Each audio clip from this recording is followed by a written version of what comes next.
Welcome to Lynn Cullen Live, talk radio without the static. Email your questions and comments to lynn at pghcitypaper.com. And now your host, Lynn Cullen.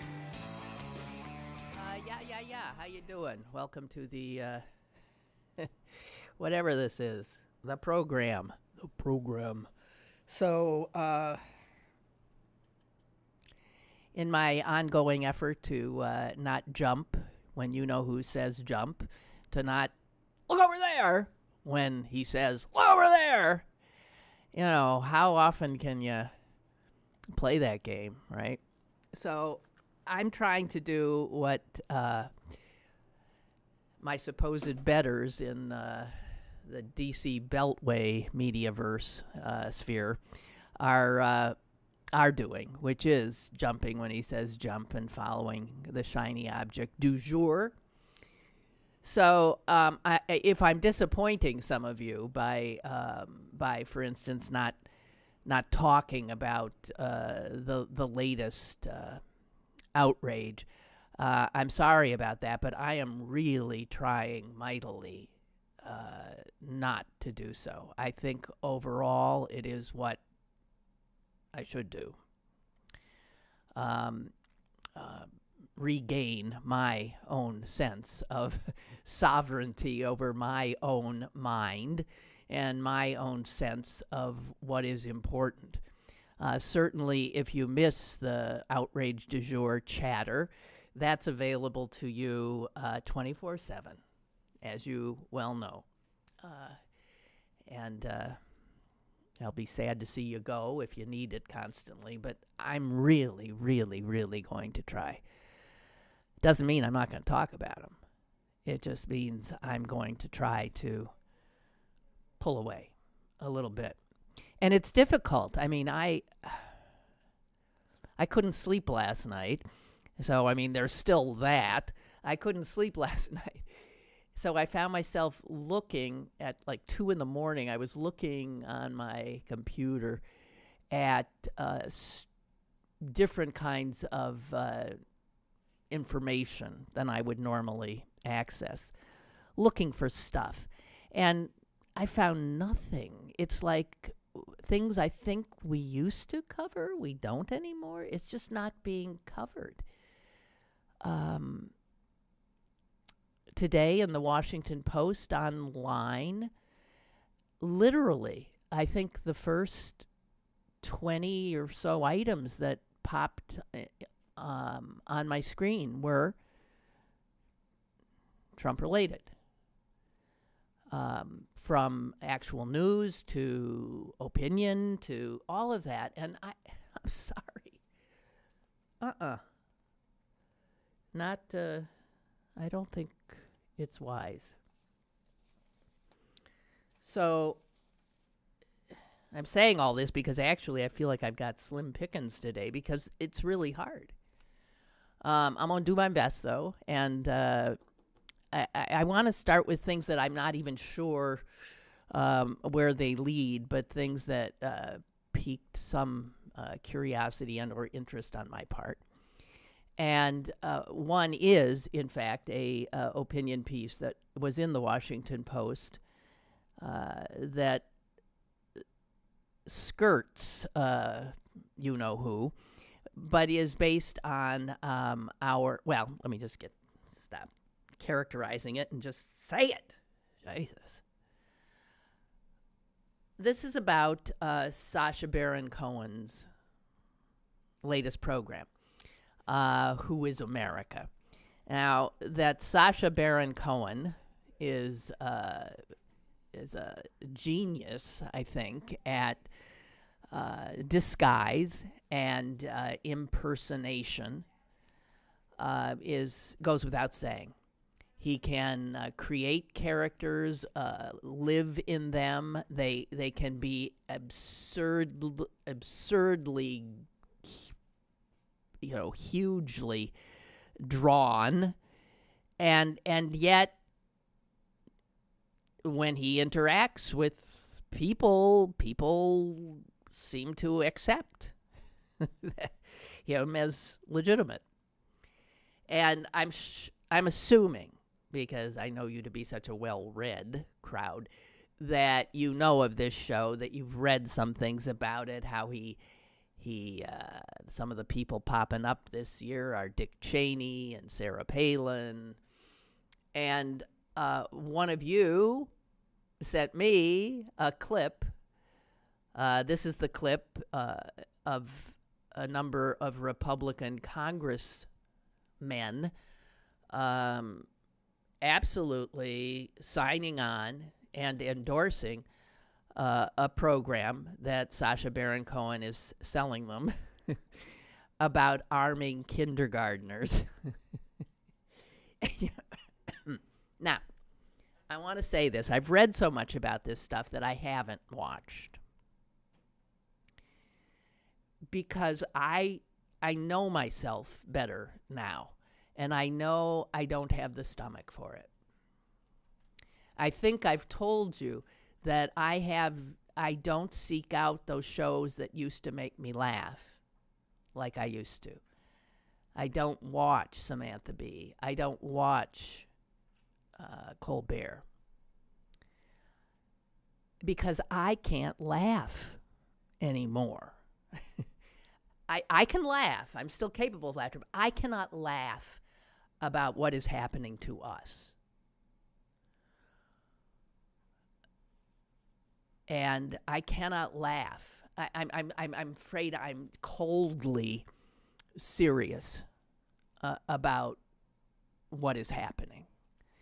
And so where some are finding it great fodder for humor, and even dark humor, and humor that is making a point, as so many of these shows do, I can't do it. So Sacha Baron Cohen fits into that piece for me. I don't want to. I read about it. I marvel at what I read.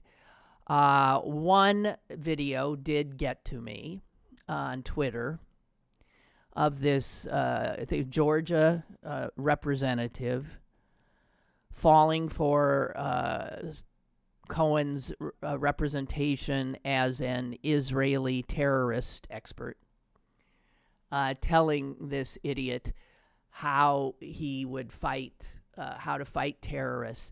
And this is a guy who literally bared his buttocks on television and trying to do what Cohen was telling him to do, saying that these Muslims are terrified of homosexuals.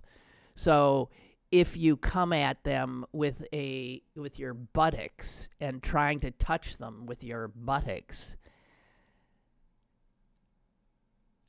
I mean, you can't. It's true. You cannot make this up. That somebody would first of all believe that, then somebody would do it.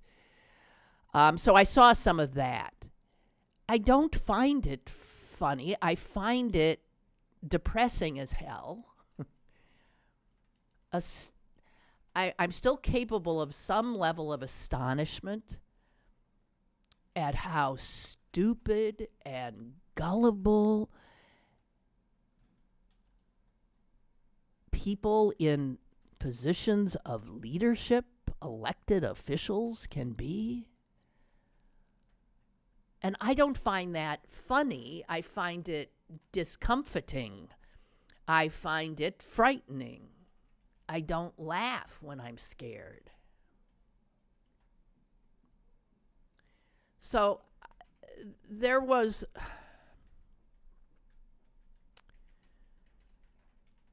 And the piece that was sent to me is about these, his shtick in which he tries to get these Republican members of Congress to endorse his thing about training, not get kindergartners, I guess preschoolers, in using military-grade weaponry.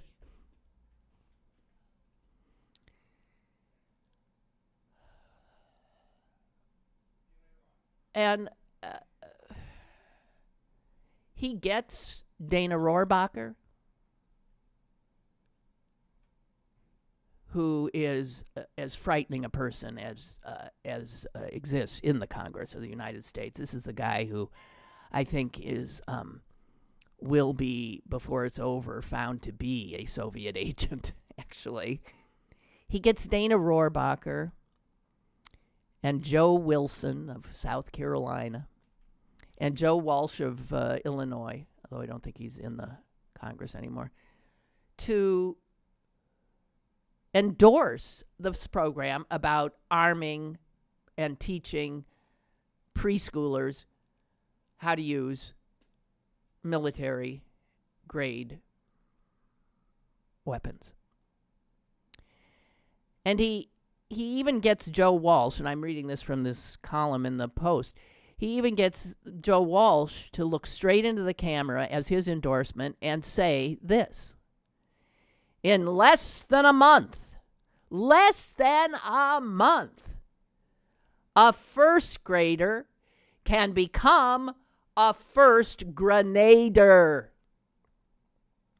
Happy shooting, kids.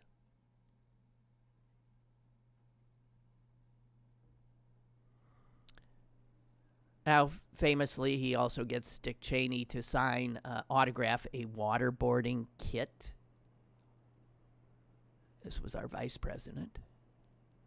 These are all Republicans.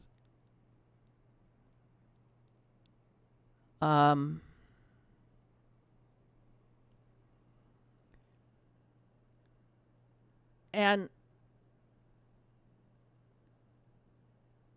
I can't laugh at this. But that some of you guys are still laughing. How does it help? I'm curious. I don't understand it. We've said that, things are so grotesque and idiotic and beyond what we used to think was our comprehension, that it defies parody. And I think the reason I can't laugh is because these kinds of shticks that traffic in parody, essentially. You take something that is happening, you notch it, get it up a level, as Cohen does, and show that it still flies. So while you can be appalled that somebody would say we should arm teachers in schools, and you find that a whole bunch of people think that's a fine idea, Sacha Baron Cohen can actually find members of the Congress of the United States who think it's a great idea to have preschoolers armed. So, I don't think you can parodize, if that's a word, a culture that is that far gone. Reality has become parody. Although Cohen is attempting to say, no, it hasn't. It can be worse. And I, for one, now know, as I'm sure we all do, that yes, it can always get worse. As a matter of fact, let's see, what time is it? Wait 3 hours, it'll get worse. Because that's the America we live in now. It's not funny.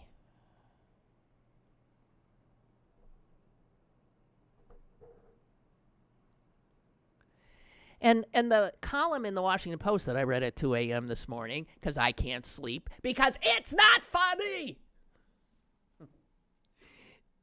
It's written by a woman I don't know, Christine Emba. And she says this. It's the only thing I'm going to read from it. When she talks about these Republicans falling for this crap and totally taking part in it. What should really alarm us is what Baron Cohen is teaching us about ourselves. And here's what she says. I thought she was going to say that, wow, look at us. We're this far gone.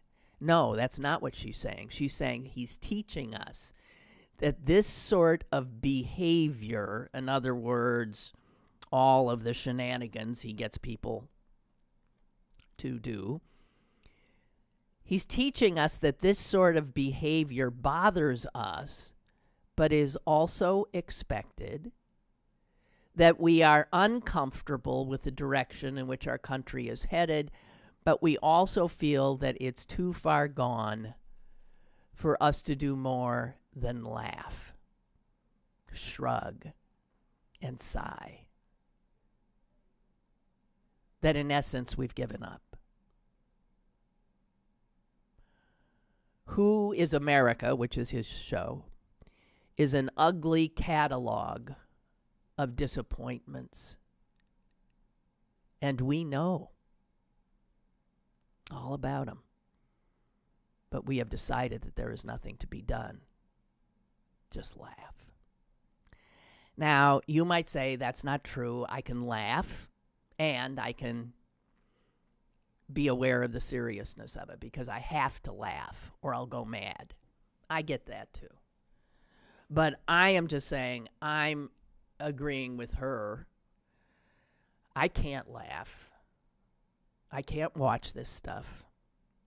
You know, I become very self-protective because I found that I have to be. And I'm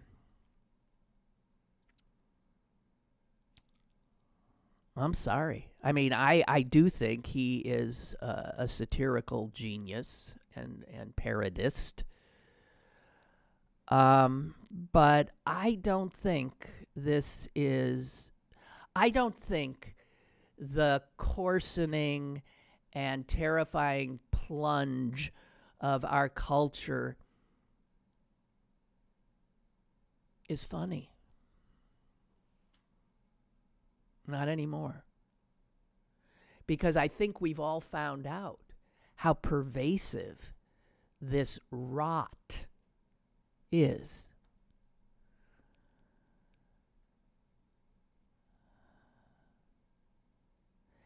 And if in fact it's,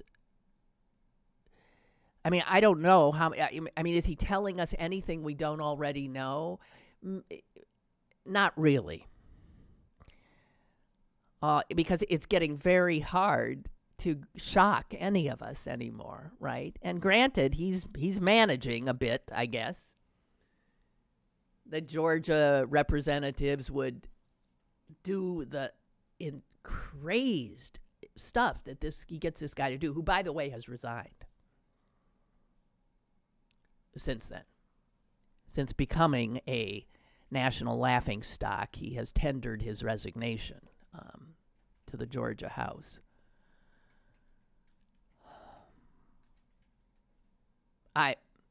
So anyway, that's something that I've been thinking, and I have not watched it. I don't want to.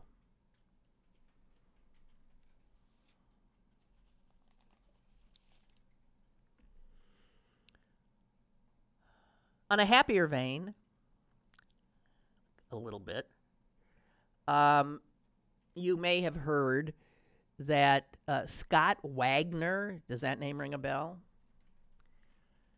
Well, if it doesn't, it will as we head into the fall, because your television and radio will be polluted with noxious ads suggesting that Mr. Wagner should be the next governor of Pennsylvania. Now, this guy is hugely wealthy,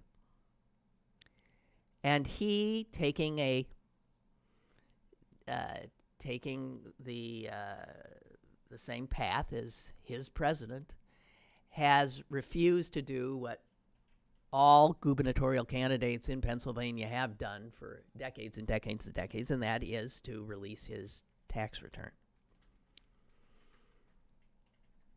And of course, being filthy rich and in the businesses that he's in, it would probably appall some folks. So he's refusing to do it. That's in part. I haven't been paying a lot of attention to this race yet because, again, I've gotten to know myself a whole lot better since you know who's been elected. And I know my limits, and so I pace myself now. I am not paying much attention until the fall. But this rose above, got itself actually some national attention. And in fact, I was reminded of it today reading the New York Times.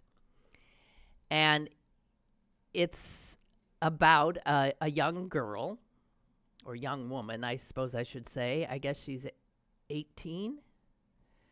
Her name is Rose Strauss, Strauss.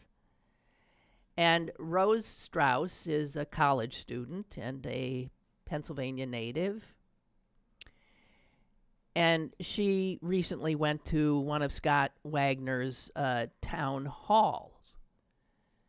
She is an environmentalist. It's very important to her. And she wanted to ask him about his position on climate change and global warming and such things and protection of the environment. And so she did that. And she also videoed the whole thing. And when she asked him the question about, essentially she asked him about the fact that he had taken hundreds of thousands of dollars in contributions, campaign contributions from polluters, from fossil fuel lobbyists and executives and PACs.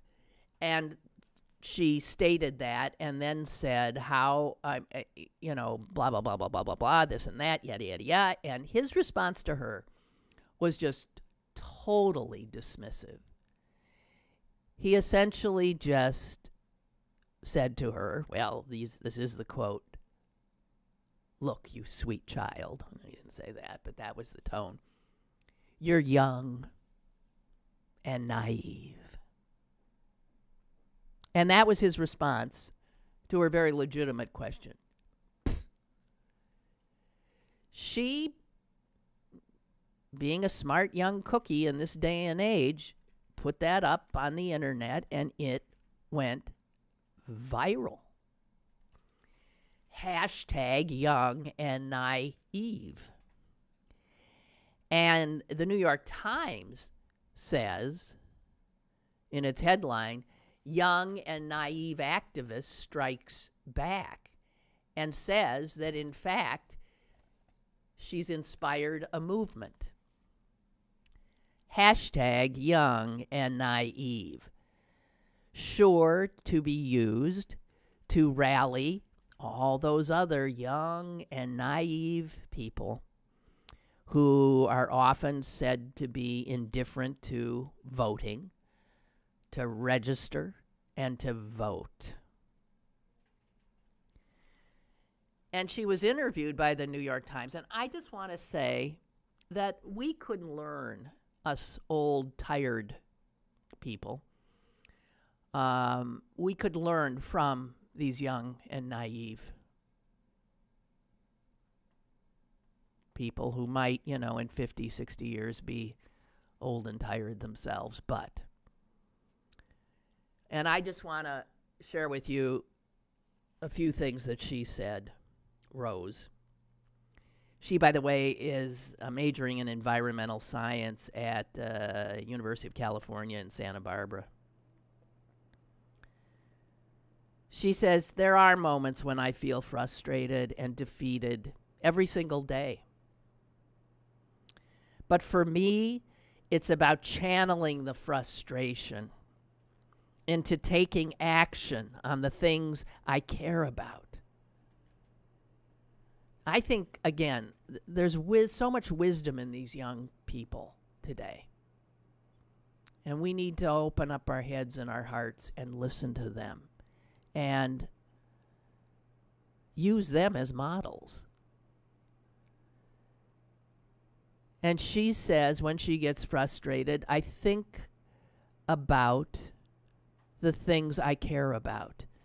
I think about what I'm fighting for. For me, I've always been inspired and amazed by the ocean. And that grounds me in my values and pushes me to keep fighting. Everybody has something like that, something in your life that inspires you to care.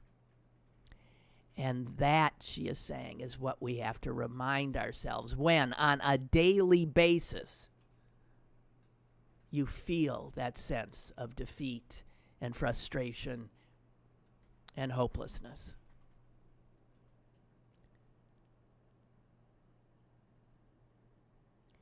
And she finishes by this. She says, you need to join a movement. Don't just do an isolated or singular thing. Marching, demonstrating, that's great. But we need sustained action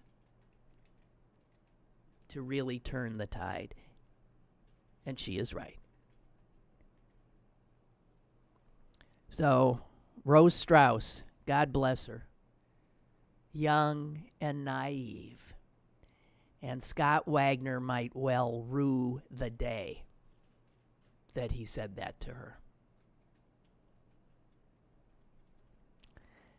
Turns out he might have been old and naive.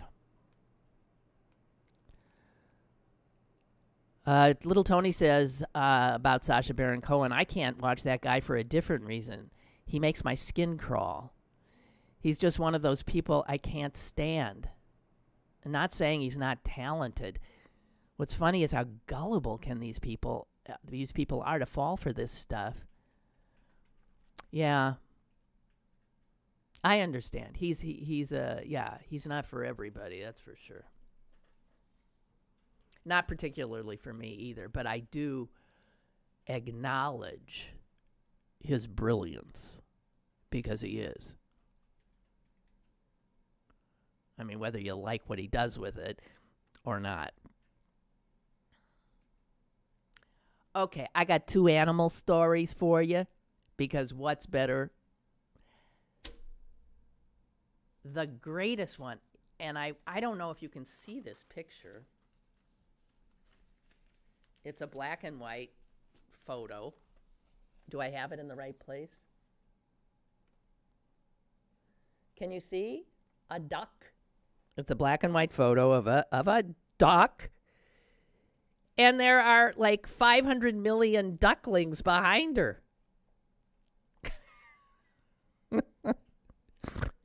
Look at that picture. Ain't that the greatest? This is a duck on a Lake Bemidji in Minnesota. And the guy who took the picture couldn't believe his eye. I mean, he could not believe what he was seeing. He said there had to be, I guess they're not all of it, there had to be 70. He said over 70 ducklings. And he thought, what the hell? And so he posted this picture. And the reaction from people who know birds was pretty much equally, what the? But not quite. Here's an ornithologist at Yale. It's an extraordinary sighting, he says. Now, what's funny is the guy who took the picture says, man, I mean, she just looks really proud and stoic in the photo. And I'm thinking, oh, come on, it's a duck. Our thing about anthropomorphizing animals is just too funny. She looks really proud and stoic. No, she's doing whatever is innate. She's a duck, a mother duck. Now, there is no way that those are all hers. There's just no way. And that's what the experts tell us. First of all, the kind of duck she is called a common merganser. I don't think this is a common anything. It's an unfortunate name. This is a very uncommon common merganser. But these are ducks that are found on freshwater lakes. Now, here's where the ornithologist from Yale, why his mind was blown, then said, but it turns out that these kinds of ducks, common mergansers, don't necessarily only incubate their own eggs. Females often, when laying their eggs, I think lazy females, when laying their eggs, decide, I think I'm just going to dump these eggs in Stacy's nest over there because she's a real workaholic and really into this maternal crap. I'm not so much. And so there are female ducks, unlike this stoic and proud uncommon common merganser, who will lay their eggs in another duck's nest. Now, here, I was anthropomorphizing when I said why they were doing it.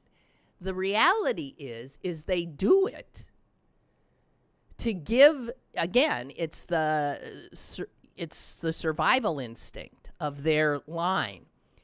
They drop an egg or two here, they'll drop another few over there, they'll sit on a few themselves.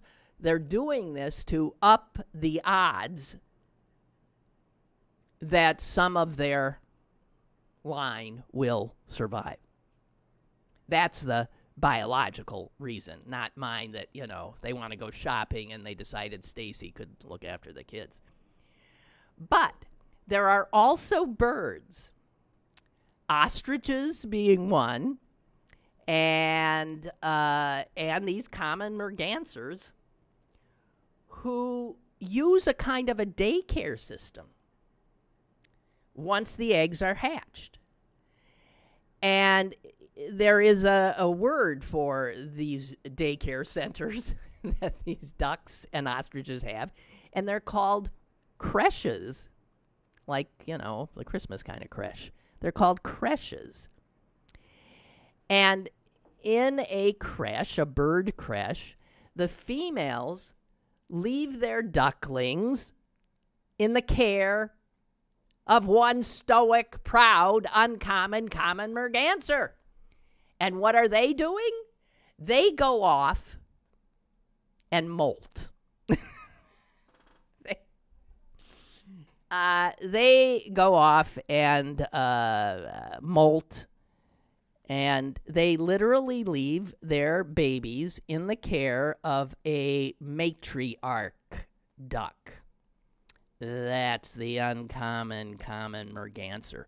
So this duck was essentially the owner of a big daycare center, and she was taking her charges out for a swim. And that's a fact. However, I do want to say that the guys who know all about these ducks are saying, I've seen creches up to 35 and 50 ducklings, but 70, man, they're all freaking out about the size of this particular creche, as it's called. Truly an extraordinary sighting. Bird lovers have shared these pictures on the National Audubon Society's website. And they say it is really just an extreme example of something that does exist in nature, which is duck daycare. Ain't that a nice story? When I saw this story today, I was so happy. I thought, oh, mwah, mwah, mwah, thank you.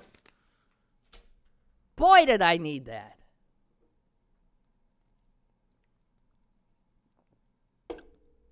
Then I turned the page and I got this. This is the other animal story, but I want to pass it on.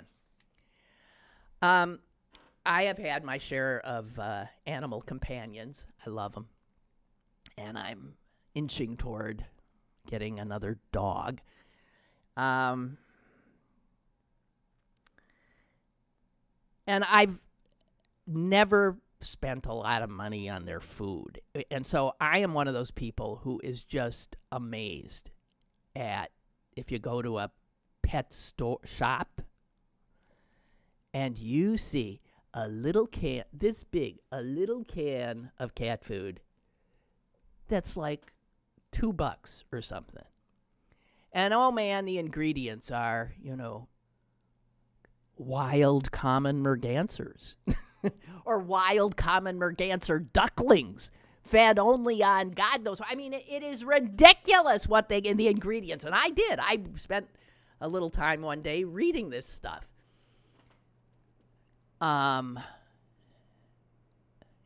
I thought, what the hell's wrong with Fancy Feast and Alpo? Jeez. But I've heard, that there are things wrong with those things. They're like, all processed foods. They're not necessarily the best. So we know that Americans now many Americans treat their animals like spoiled brat kids. I mean, they can do not enough, can't spend enough, it doesn't matter that you spend money on toys when in fact all a cat wants is a cardboard box, right? And a piece of yarn. But we invest so much in them. I got to tell you something. People who are, a lot of people now will not feed their animals, their cats and dogs, products with grain in it. You've seen the ads, haven't you? Well, it's nice 30% grain. It's just like nothing, but they just fill it up. There's not real meat in there. There's not. Blah, blah, blah, blah, blah. And so they pay unbelievable amounts of money to feed their animals grain-free and organic and God knows what and blah, blah, blah. This is just a heads up. Nobody's recalling anything yet, but the FDA is looking into a frightening little bubble that is happening of dogs who are being fed these pricey diets, grain-free diets, who are developing heart disease, dilated cardiomyopathy. And these are there are breeds that are known to get this kind of heart disease, but these are dogs that are not known to get this kind of heart disease. And there was a particular vet, I believe in the Washington area, who started seeing more dogs with this heart disease and not the usual suspects. And what finally got him is when one owner brought in 2 different breeds, neither of whom genetically get this, and they both had it. And they started seeing, and they started keeping track. The symptoms include fatigue, difficulty breathing, coughing, fainting, sudden death. And what it is all of the dogs were eating this fancy schmancy shit. Okay? The common factor in all of these poor, sick, and some dead dogs, much loved, was a diet heavy in peas, lentils, chickpeas, and potatoes, which are the carbs that these fancy foods put in to replace that terrible grain. So the reality is that lots of dogs are happily eating this stuff, but a lot of dogs are getting sick. And so it's not known. Researchers say, okay, we see this now. We got to look into this. They don't know exactly what it is. Are they getting sick because there's an absence of grain?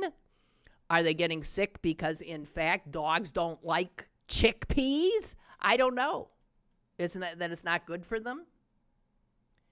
And it does say here in this article that contrary to whatever the advertising, the marketing shtick is that there is no research whatsoever to demonstrate that grain-free diets offer any benefits, health benefits, to animals. None. That's just, again, anthropomorphizing. We're all getting into gluten-free. So, of course, if you're like not doing grain, then you aren't going to give your beloved dog grain because you have decided grain, gluten equals bad.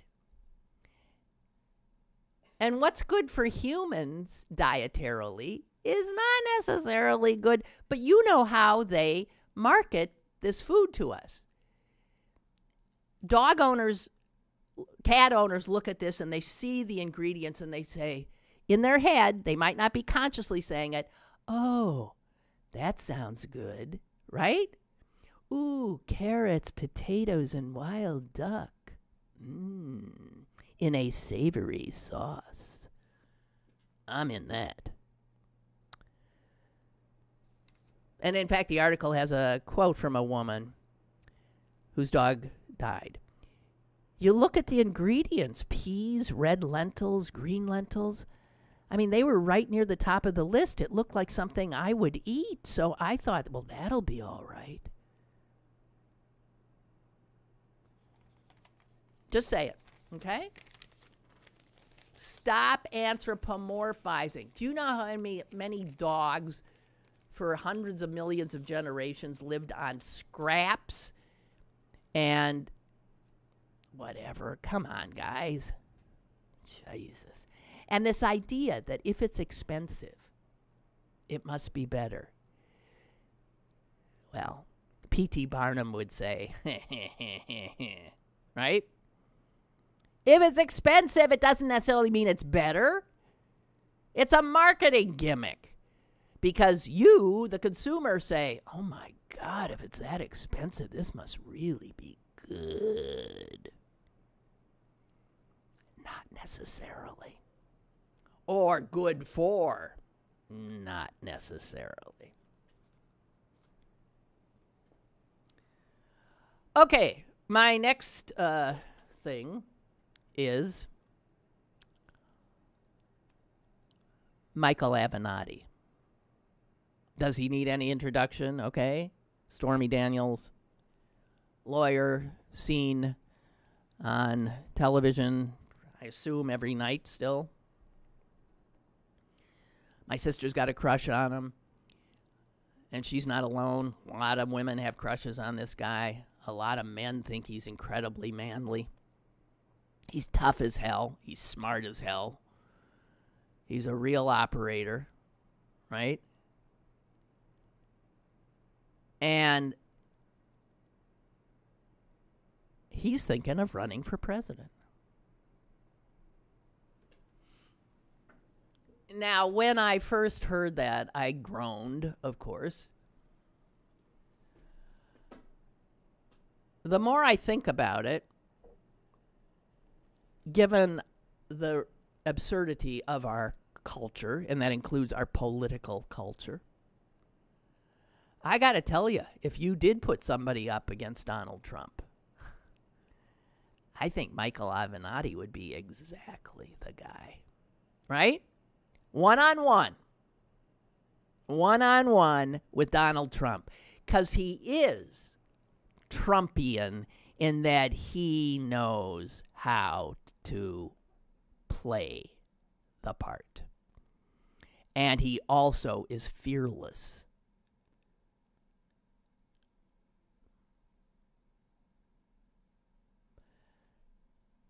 He says, I mean, every time he does talk, I can't imagine he would do it. And certainly the establishment Democrats would not want him.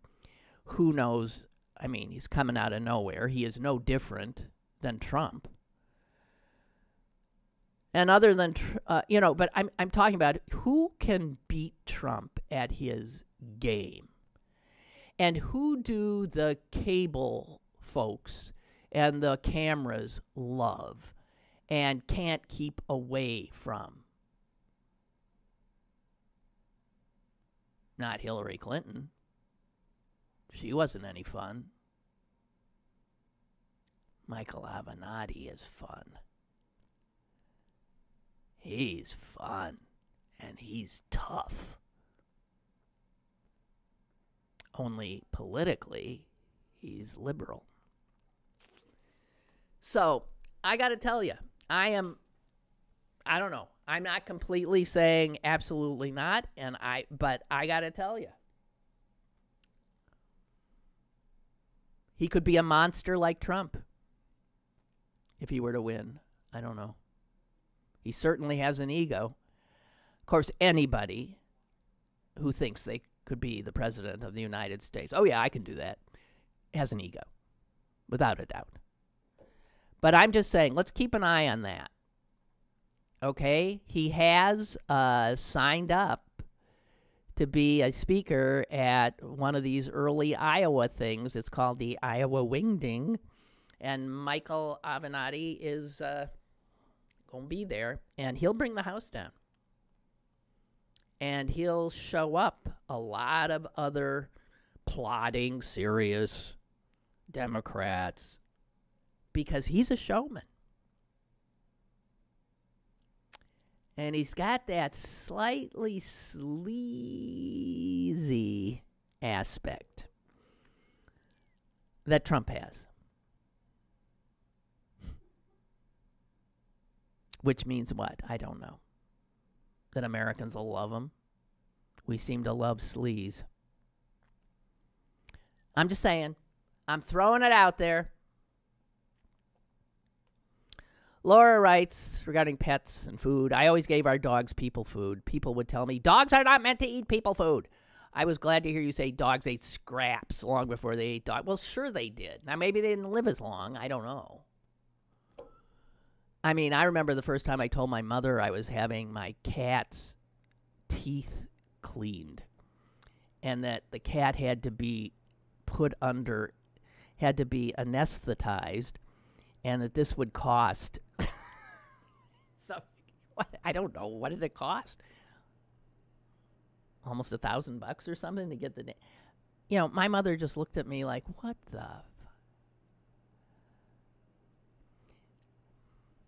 I mean, we had dogs. Never even thought of getting a dog groomed. Whoever heard of such a thing? I have had dogs. I have never had a dog groomed. Does that make me a bad owner? I don't know. I come from the old school when it comes to animals. I love them to death.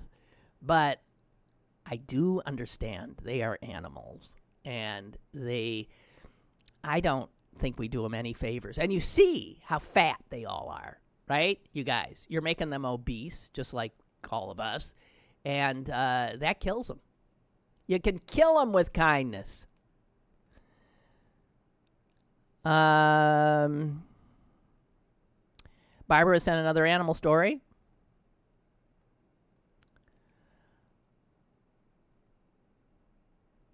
They are doing a census. I think I saw something about this of cats in Washington, D.C. It's called PetSmart Charities. Oh, okay. Oh, no. PetSmart Charities would be the Humane Society, Humane Rescue, blah, blah, blah, are collaborating to conduct the D.C. Cat Count.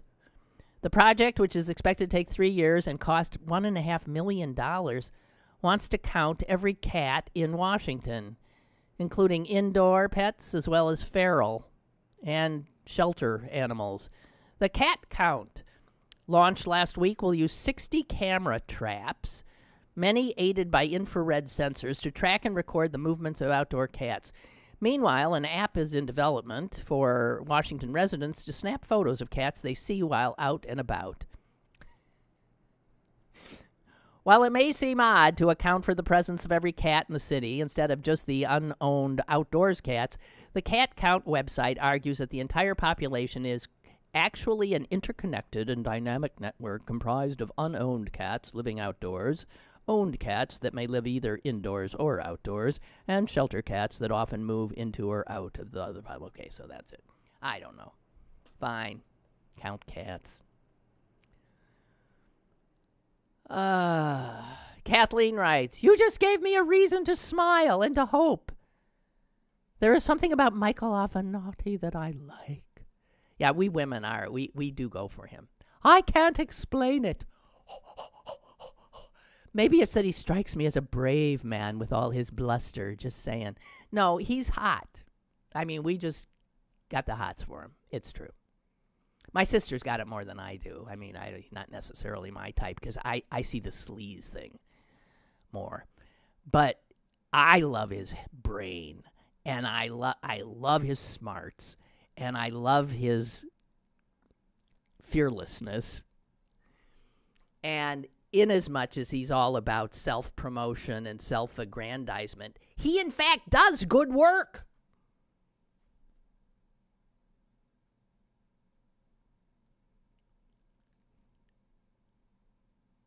He was able to make the President of the United States more flipped out, freaked out than almost any, some congressional committee. No, I don't think so.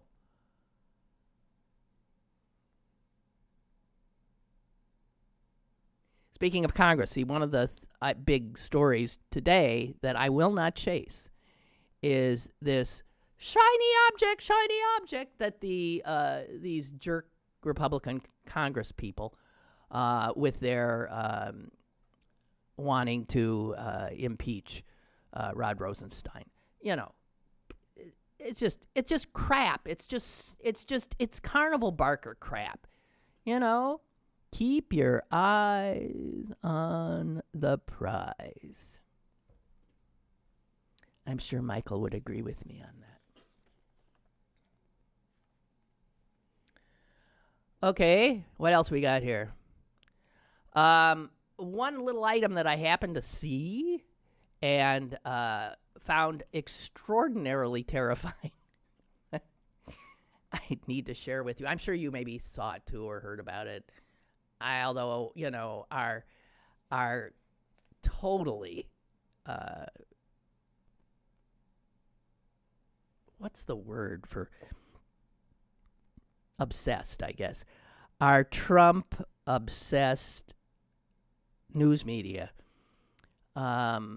just doesn't take time to educate their viewers or listeners like they used to about a lot of stuff that's happening that you should be aware of. And this was one sort of littler item that I'm sure got drowned out with the, outrage du jour. But we know that as we head into the midterm elections, which are, we don't have to be told again, probably the most consequential election of our lifetime. And it's not even a presidential election. The most consequential election of our lifetime. Because this is where those of us in the resistance either show up and do it and realize it's just step one. If we fail at this step one, I think it's over. I do. Close. It certainly would be unbearable. So these elections are so important. We also know that the Republican Congress, the House, recently refused to give any money to fund cyber, to fund the security of our voting system. Do you know that? They did. And state by state by state, these systems are awful. Right here. They're hackable. And as we know, the Russians, and maybe others, are actively working as our Congress does absolutely nothing to undermine our election. They did a damn fine job last time. That would only make them feel that, hey, man, this stuff works. Let's do that again. They will do it again. And we're not. Do you see people reacting like they should? This should be the hugest. We're going to get all these people out to vote. Will their votes count?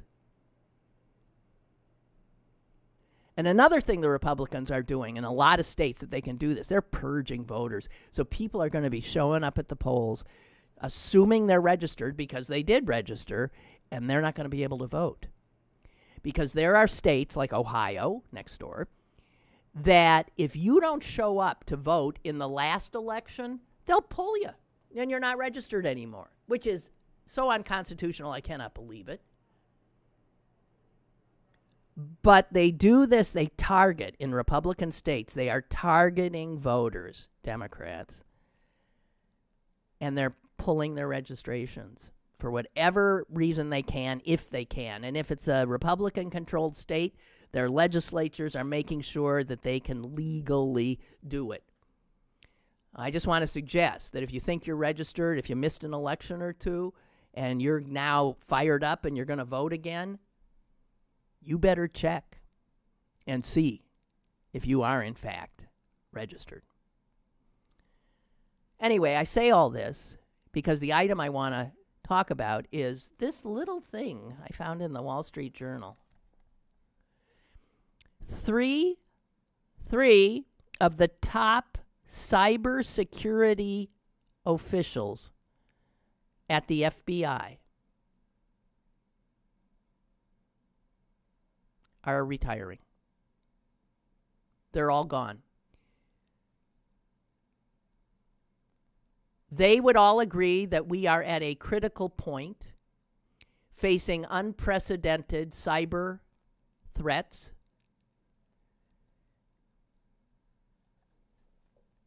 And listen to this. Scott Smith, who runs the FBI's cyber division,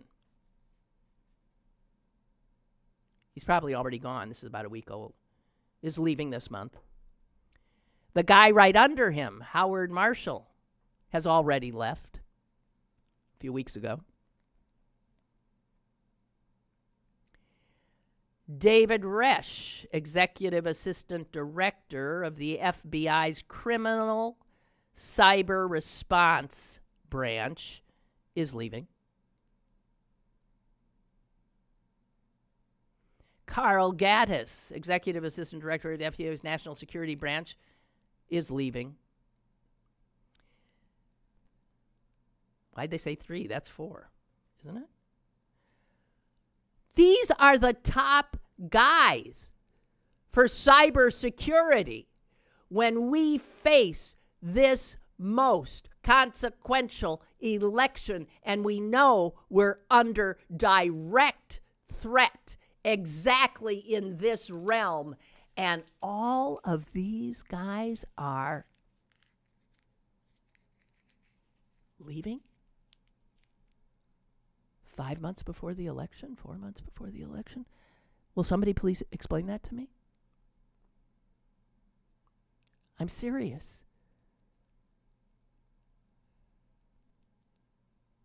If that's not a huge story, I don't know what is. Huge.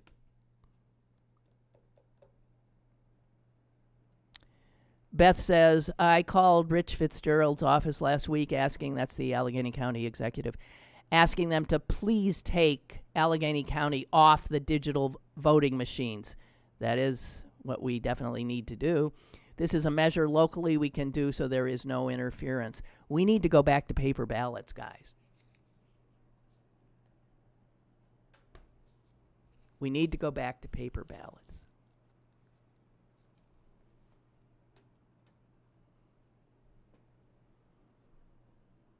Back to the future. Because that is more secure, in fact. Okay, that's all I got for today. That's it. I thank you for joining me, and I'm coming back tomorrow as far as I know. See ya.